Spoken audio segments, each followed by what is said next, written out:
사랑하는 여러분, 오늘도 하나님의 은혜와 평강이 여러분의 삶에 넘치기를 주님의 이름으로 축복합니다. 워싱턴 주도 주지사의 명령에 의해서 이제 외출 금지령이 내렸습니다. 이 영상을 찍는 것도 교회에서 제가 찍을 수는 있지만 또 외출 금지령을 내렸기 때문에 꼭 필요하지 않는 한 집에 있으라고 하는 그 명령에 우리가 또 함께 또 순응하고 또 그리고 이 사회적인 이러한 또 책임 또 안전에 우리가 함께 부응하는 가운데 오늘부터는 집에서 이 영상을 여러분에게 내보내게 되었습니다.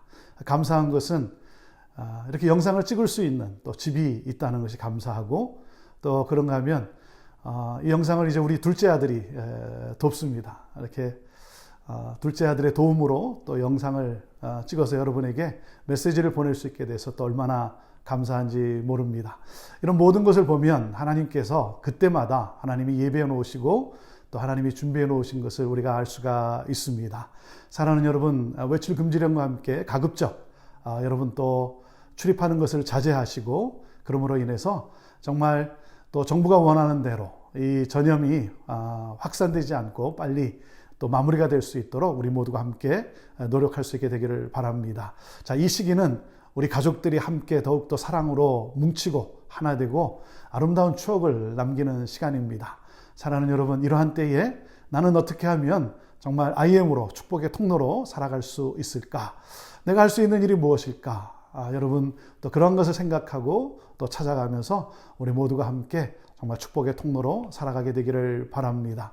하나님께서는 이스라엘 백성들에게 올라가서 그 가나안 땅을 정복하라고 명령을 내렸죠. 그런데 이스라엘 백성들이 불순종합니다. 왜냐하면 그들의 눈에 보이는 것이 너무나 크게 보였습니다. 하나님보다 눈앞에 보이는 것이 더 크게 보였다는 것이죠. 그래서 불순종하고 맙니다. 하나님을 하나님으로 믿지 않았다는 것이죠. 여러분, 오늘도 우리에게 중요한 것은 무엇입니까? 하나님을 하나님으로 믿는 이 믿음이 우리에게 있는가 하는 것입니다. 저와 여러분 가운데 정말 하나님을 하나님으로 믿는 이 믿음의 사람으로 이 땅을 살아갈 수 있게 되기를 바랍니다. 불순종한 이 이스라엘 백성들에게 자, 하나님이 어떻게 말씀하고 계십니까? 자, 오늘 본문 신명기 1장 34절부터 말씀인데요. 34절 말씀입니다. 여호와께서 너희의 말소리를 들으시고 노하사 맹세하여 이르시되 하나님께서 불순종하는 이스라엘 백성들의 이 불평과 원망을 들으시고 하나님이 노하셨다는 것입니다. 그리고 하나님이 맹세하셨다는 거예요. 사랑하는 여러분, 하나님을 노하시게 하면 안 되는 것이죠. 하나님은 사랑의 하나님이십니다. 하나님은 우리를 구원하시기를 기뻐하시는 하나님이세요. 하지만 하나님은 또한 심판의 하나님이십니다. 하나님은 의의 하나님이기 때문에 하나님은 불의를 심판하셔야만 하는 것이죠. 그렇기 때문에 여러분, 하나님을 가볍게 여겨서는 안 됩니다. 하나님이 죄를 용서해 주십니다. 그렇다고 해서 계속 죄를 지으라는 것은 아니죠. 하나님이 용서하니까 나는 얼마든지 죄를 지을 수 있다. 여러분, 그것은 아니라는 것이죠. 하나님이 맹세하셨다는 거예요.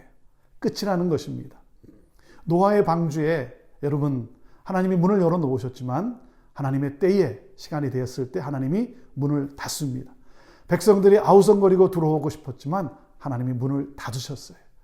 우리 하나님은 우리를 사랑하시지만 그러나 또한 하나님의 공의가 이루어져야 한다는 것이죠.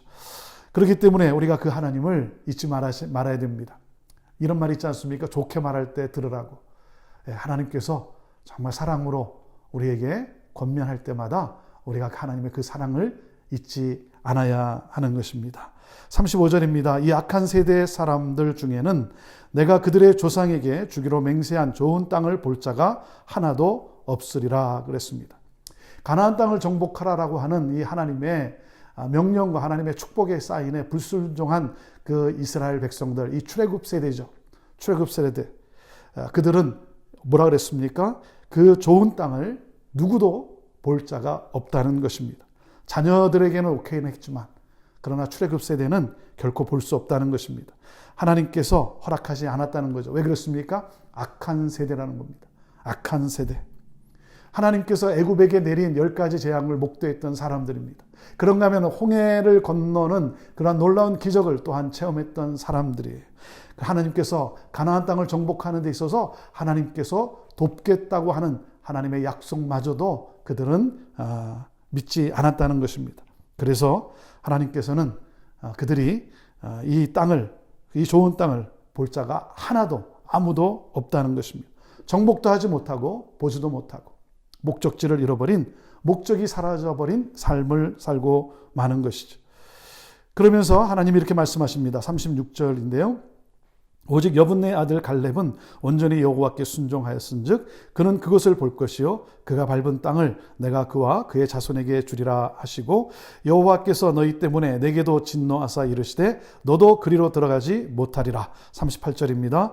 내 앞에서 서 있는 눈의 아들 여호수아는 그리로 들어갈 것이니 너는 그를 담대하게 하라. 그가 이스라엘에게 그 땅을 기업으로 차지하게 하리라.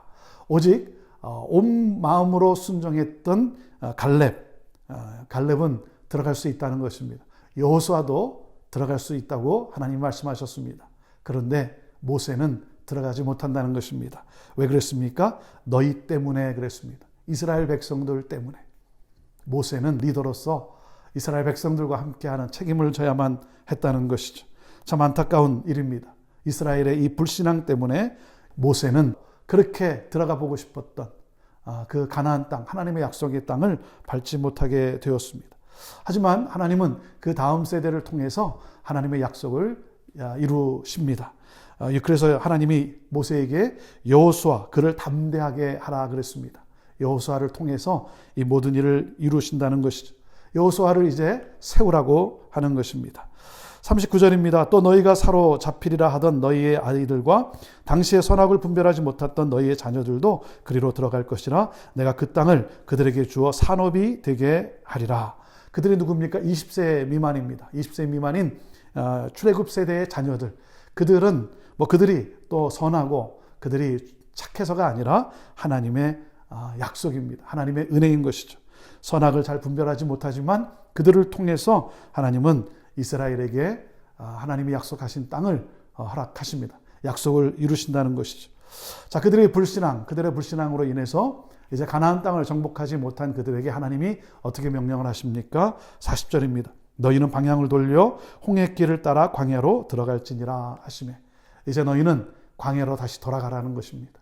광야에서의 40년의 이제 삶이 시작된 것이죠. 자, 이 말을 들은 이스라엘 백성들, 광야로 다시 돌아간다는 것이 그들에게는 좋지 않게 느껴졌던 것 같습니다. 광야로 돌아가는 것, 그것은 그들에게는 고난이었을 것입니다. 그래서 그들은 이제 하나님 앞에 회개하면서 잘못했다고 뉘우치면서 우리가 땅을 정복하겠습니다. 그렇게 이제 고백하며 나아갑니다. 41절 너희가 대답하여 내게 이르기를 우리가 여호와께 범죄하였사오니 우리 하나님께서 우리에게 명령하신 대로 우리가 올라가서 싸우리이다 하고 너희가 각각 무기를 가지고 경솔히 산지로 올라가려고 할 때에 그랬습니다. 이제 하나님이 명령한 대로 하겠다고 뉘우치고 있습니다. 자, 하지만 늦었던 것이죠. 늦었습니다. 하나님의 그 허락하신 문이 닫히고 말았습니다. 그래서 모세는 백성들에게 이렇게 말합니다. 42절 여호와께서 내게 이르시되 너는 그들에게 이르기를 너희는 올라가지 말라 싸우지도 말라 내가 너희 중에 있지 아니하리니 너희가 대적에게 패할까 하노라 하시기로. 올라가지 말라고 하나님은 말씀하셨습니다. 싸우지도 말라고 말씀하셨습니다. 왜냐하면 패할 수밖에 없다는 것이죠. 어떻게 됐습니까? 하나님께서 함께하지 않는다는 것입니다. 사랑하는 여러분, 우리가 능력이 있어서 우리가 승리하는 것도 아니고 우리가 능력이 있어서 성공하는 것도 결코 아니라는 것입니다. 하나님이 함께 하셔야 하는 것이죠. 하나님이 떠나셨다는 것입니다. 하나님이 등을 돌리셨어요. 하나님이 얼마나 참 마음이 아프셨으면 이 악한 세대, 악한 백성들이라고 말하고 너희를 통해서는 내가 새 역사를 이룰 수 없다는 것이죠. 그래서 싸우지도 말고 다투지도 말고 그리고 올라가지도 말라 그랬습니다. 하지만 그들은 또 불순종합니다. 그 말씀마저도 불순종하고 그들은 싸웁니다. 43절 내가 너에게 말하였으나 너희가 듣지 아니하고 여호와의 명령을 거역하고 거리낌 없이 산지로 올라가매 44절 그 산지에 거주하는 아모리 족속이 너에게 마주 나와 벌떼같이 너희를 쫓아 세일산에서 쳐서 호르마까지 이른지라 너희가 돌아와 여호와 앞에서 통곡하나 여호와께서 너희의 소리를 듣지 아니하시며 너에게 귀를 기울이지 아니하셨으므로 46절 너희가 가데스에 여러 날 동안 머물렀나니 곧 너희가 그곳에 머물던 날수대로니라 그랬습니다. 하나님의 명령을 거역하고 그리고 산지로 올라갑니다. 아주 담대하게 행동했다는 거죠. 그들은 하나님이 도우실 줄로 알았습니다. 아니면 자기들의 능력으로 그 땅을 차지할 것이라고 생각했는지도 모르겠죠. 하지만 하나님은 함께하지 않았습니다. 사랑하는 여러분, 순종이 없는 열심은 너무나 위험한 것입니다. 하나님의 말씀을 따라하지 않는 나의 열심은 결과가 무엇입니까? 패망이라는 것입니다. 그것은 멸망이라고 하는 것이죠. 사랑하는 여러분, 우리가에게 필요한 것은 무엇입니까? 하나님께 순종하는 바로 이 겸손함이 필요한 것입니다. 하나님은 자기 소견대로 하는 것을 가장 싫어하셨습니다. 하나님께서 지으신 하나님의 백성들, 하나님의 자녀들이 하나님의 말씀에 순종할 때 하나님은 기뻐하셨고 모든 것을 하나님은 복되게 하신 것이죠. 그렇기 때문에 사랑하는 여러분, 오늘도 하나님, 나는 하나님께 순종하겠습니다. 이 믿음의 고백을 하나님께 드리십시오. 그리고 하나님 말씀에 순종하겠습니다. 그리고 오늘 우리가 말씀을 묵상한 것처럼 그리고 하나님이 기뻐하시는 것이 무엇인가? 예수님이라면 어떻게 하셨을까? What would Jesus do? 예수님이라면 어떻게 하셨을까? 이 분별력이 우리에게 있어야 하는 것이죠. 사랑하는 여러분, 우리가 또 잊지 말아야 될 것은 무엇입니까? 하나님이 허락하셔야 되는 것입니다. 하나님이 허락하셔야. 내 뜻대로 이루는 것이 아니라 하나님이 허락하셔야 되는 것이죠. 그렇기 때문에 우리가 배워야 될 것은 바로 순종이라고 하는 것입니다. 하나님은 순종하는 자에게 하나님은 복되게 하셨고 그를 통해 하나님의 은혜가 강물처럼 흘러가게 한 것입니다. 오늘도 우리 하나님의 말씀에 순종하며 살겠노라고 그렇게 다짐하고 또 그리고 순간순간마다 결정을 내릴 때마다 하나님이 기뻐하시는 것이 무엇일까? 하나님이 원하시는 그러한 결정을 우리가 내릴 수 있게 되기를 바라고 그때마다 하나님의 지혜를 구하면서 오늘도 하루의 삶이 하나님의 기쁨이 될 수 있게 되기를 바랍니다. 저와 여러분을 통해서 하나님의 복이 흘러갈 수 있게 되기를 바랍니다. 사랑하는 여러분, 오늘도 건강한 하루가 되기를 주님의 이름으로 축복합니다. 기도하겠습니다. 하나님, 불순종의 결과가 어떠한지를 우리는 오늘 말씀을 통해 배웁니다. 하나님이 기뻐하시는 것은 순종일진데 순종이 제사보다 낫다라고 말씀하셨던 하나님, 하나님의 말씀에 또 하나님의 뜻에 순종할 줄 아는 우리들 되게 하여 주옵소서. 오늘도 결정을 내릴 때마다 하나님이 기뻐하시는 결정을 내리는, 그러므로 하나님이 하시는 모든 것을 목도하는 우리가 되기를 원합니다. 하나님, 외출 금지령이 내려졌고 또 가족들이 집안에서 많은 시간을 보내는데 하나님, 이러한 모든 시간이 스트레스가 되는 것이 아니라 서로가 더욱 하나 되는 그러한 축복의 시간이 되게 하여 주옵소서. 감사하며 예수님의 이름으로 기도합니다. 아멘.